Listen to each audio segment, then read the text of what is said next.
High court supreme court आमी जाबो कारणे आमी हाजु थांनाय गोलाव सान सिगांनिफ्राय बड'लेण्ड मुलुगसोलोंसालिनि भाइस चेन्सेलर लाइस्राम लादु सिंहआ बड'लेण्ड मुलुगसोलोंसालियाव सोमजिहोनाय जेंना आरो जाख्ल'नायनि सायाव बेरेखा खालामनानै भाइस चेन्सेलर लाइस्राम लादु सिंहखौ होखारनांगौनि दाबि खालामना एबसुआ धरनानि हाबाफारि लाबोदों।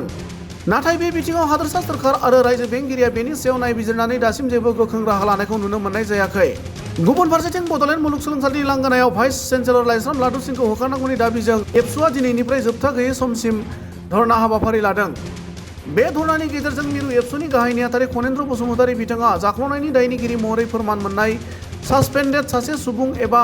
लाइस्राम लादु सिंह बिथाङा सोरनि अननायाव माबोरै बड'लेण्ड मुलुगसोलोंसालिनि भाइस चेन्सेलर मासियाव थाबाय थानो मोनखो होनना आसाम सोरखार आरो आसामनि रायजो बेंगिरिनिसिम सोंथि खालामो आरो थाबैनो लाइस्राम लादु सिंहखौ बड'लेण्ड मुलुगसोलोंसालिनि भाइस चेन्सेलर मासिनिफ्राय बोख्लायनानै गुबुन सासे रोंगौथि गोनां सुबुंखौ गोदानै भाइस चेन्सेलर महरै थिसननांगौ होनना दाबि खालामो। लोगोसेनो बे सोमावसारनायनि गेजेरजों बड'लेण्ड मुलुगसोलोंसालिनि जेंनाया सुस्रांजायाब्ला आयेननि राहाजों थांनो एबसुआ थियारि आरो फैबाय थानाय समाव पिआइएल होगोन होननानै खौरांगिरिनि सिगाङाव ओरैबायदि बुङो। আজিৰ পৰা নিখিল বড়ো ছাত্ৰ সন্থাই বড'লেণ্ড ইউনিভাৰ্চিটিৰ গেটৰ সন্মুখত ইনডিফিনিট আমি ধৰ্ণা কাৰ্যসূচী আমি লৈছোঁ। এই আন্দোলনটো ইনডিফিনিট সময়লৈকে চলি থাকিব যেতিয়ালৈ আমাৰ সমস্যা সমাধান নহয়। আৰু এই আন্দোলনৰ যোগেদি আমি অসম চৰকাৰ লগতে ইউনিভাৰ্চিটি চেঞ্চেলৰ তথা গভৰ্ণৰ অফ আছামলৈ আমি প্ৰশ্ন সুধিব বিচাৰিছোঁ যে এজন কাৰাপ্টেড আৰু এজন একিউজ মিষ্টাৰ লাইস্ৰাম লাদু সিং তেখেতে কেনেকৈ ছাছপেণ্ডেড হৈ পেলাই বা তেখেতে কাৰাপ্টেড এজন ব্যক্তিয়ে কেনেকৈ ভাইচ চেঞ্চেলৰ পজিশ্যনটো হোল্ড কৰি ৰাখিব পাৰে। তেখেতক কিয় এতিয়ালৈকে এৰেষ্ট কৰা নাই বা তেখেতক এতিয়াও চাকৰিৰ পৰা বা তেওঁৰ পজিশ্যনৰ পৰা ছাছপেণ্ড এতিয়াও কিয় কৰা নাই, এইটো আমাৰ প্ৰশ্ন 1 নম্বৰ। 2 নম্বৰ প্ৰশ্ন আমি সুধিব বিচাৰিছোঁ যে এজন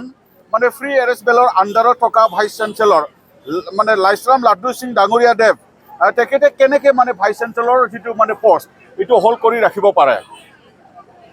তেখেতে যে ভাইচ চেঞ্চেলৰ পজিশ্যনত এতিয়াও আছে কাৰ ব্লেছিঙত আছে বা কাৰ আশীৰ্বাদত তেখেতে এতিয়াও ভাইচ চেঞ্চেলৰ হিচাপে এতিয়াও পজিশ্যনত থাকি পেলাই এই এডমিনিষ্ট্ৰেশ্যন কৰি আছে আমাৰ ইউনিভাৰ্চিটিত। এইটো হ'ল আমাৰ প্ৰশ্ন। আৰু আমি প্ৰশ্ন কৰিব বিচাৰিছোঁ যে এই ভাইচ চেঞ্চেলৰ যিটো সমস্যা এই সমস্যাটো এনকুৱাৰী কৰিবৰ কাৰণে 3-man হাই পাৱাৰ কমিটি গঠন কৰি দিয়া হৈছিলে। এই হাই লেভেল এনকুৱাৰী কমিটিৰ ৰিপৰ্টটো এতিয়ালৈকে আমি গম পোৱা নাই একচুৱেলি কি হৈছে এই ৰিপৰ্টটো না সেই কমিটিটো লাদু সিং লাইস্ৰাম ডাঙৰীয়াক বচাবৰ কাৰণেহে এটা কমিটি আছিল নেকি, এইটো আমাৰ প্ৰশ্ন। এই উত্তৰটো গভৰ্ণৰ অফ আছাম তেখেতে আমাক দিব লাগিব বা অসমৰ শিক্ষামন্ত্ৰী বা অসম চৰকাৰ তেখেতসকলে আমাক ৰাইজক বা ছাত্ৰ ছাত্ৰীক দিবই লাগিব এই ৰিপৰ্টটো। আমি আৰু সুধিব বিচাৰিছোঁ যে আমি শুনি আছোঁ যে প্ৰফেচাৰ মিহিৰকান্তি চৌধুৰী তেখেতে গভৰ্ণৰ হাউচত অফিচ হোল্ড কৰি আছে। তেখেতে ভাইচ চেঞ্চেলৰ লাইস্ৰাম লাদু সিং ডাঙৰীয়া দেৱক বচাবৰ কাৰণে তেখেতে কাম কৰি আছে বুলি আমি গম পাইছোঁ। এতিয়া আমি প্ৰশ্ন কৰিব বিচাৰিছোঁ যে প্ৰফেচাৰ মিহিৰকান্তি চৌধুৰীয়ে কোন হয়, এই আমাৰ ইউনিভাৰ্চিটিখনক বেয়া পৰ্যায়লৈ লৈ যাবৰ কাৰণে তেখেতে কোন হয়। তেখেতে যদি ভাল মানুহ হয়, তেখেতে যদি ভাল ব্যক্তি হয়, তেখেতে যদি আমাৰ ভৱিষ্যতটো যদি চিন্তা কৰিব পাৰে তেতিয়াহ'লে তেনেকৈ কামটো তেখেতে কৰিব নালাগিছিল, এইটো আমাৰ প্ৰশ্ন। আৰু আমি সুধিব বিচাৰিছোঁ যে মিষ্টাৰ বিশ্বৰঞ্জন সমল, SK দেৱ আৰু BB মিশ্ৰা তেখেতসকলে যে ইনকুৱাৰী কমিটিত থাকি পেলাই ইনকুৱাৰী কৰিব আহিছিলে তেখেতে ইউনিভাৰ্চিটিৰ পেপাৰত কাম কৰি আছে না তেখেতে লাইস্ৰাম লাদু সিং ডাঙৰীয়া দেৱৰ পেপাৰত কাম কৰি আছে, এইটো আমাৰ প্ৰশ্ন। এইকাৰণে আমি দাবী জনাব বিচাৰিছোঁ যে অতি শীঘ্ৰে এই ভাইচ চেঞ্চেলৰ যিটো সমস্যা এইটো সমাধান হ'বই লাগিব। আৰু লাইস্ৰাম লাদু সিং ডাঙৰীয়া দেৱ যিহেতু এজন এলিগেল ব্যক্তি আৰু কাৰাপশ্যন একৰ আণ্ডাৰত তেখেতে এভিডেঞ্চ হিচাপে আছে যে তেখেতে কাৰাপ্টেড। সেইকাৰণে তেখেত কোনো পৰ্যায়ে ইয়াৰ অফিচ হোল্ড কৰিব যেন নোৱাৰে। তাৰ কাৰণে অতি শীঘ্ৰে governor of Assam plus government of আছামে তেখেতক ইয়াৰ পৰা আঁতৰাই বেলেগ ভাল ব্যক্তিক যোগ্য ব্যক্তিক ইয়াতে ভাইচ চেঞ্চেলৰ হিচাপে নিয়োগ কৰিব লাগে আমি বিচাৰিছোঁ।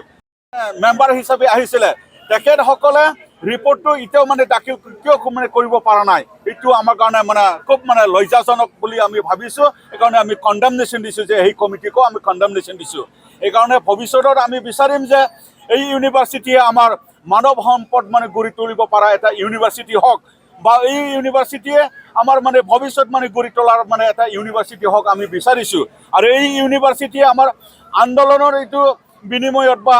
শ্বহীদৰ মানে বিনিময়ত এইটো পোৱা এখন মানে ইউনিভাৰ্চিটি আমাৰ বিটিআৰত সেইকাৰণে এই ইউনিভাৰ্চিটিৰ ভৱিষ্যতৰ কাৰণে আৰু এই ইউনিভাৰ্চিটিৰ ভালৰ কাৰণে বা এই ইউনিভাৰ্চিটিৰ মংগলৰ কাৰণে আমি সদায় মানে থিয় দিম আৰু ছাত্ৰ সমাজেও সদায় মানে থিয় দিব সেইকাৰণে আমি কোনো পধ্যে আমি মানিব নোৱাৰোঁ যে লাইছৰাম লাডু সিং ডাঙৰীয়াদেৱ যে ইয়াত মানে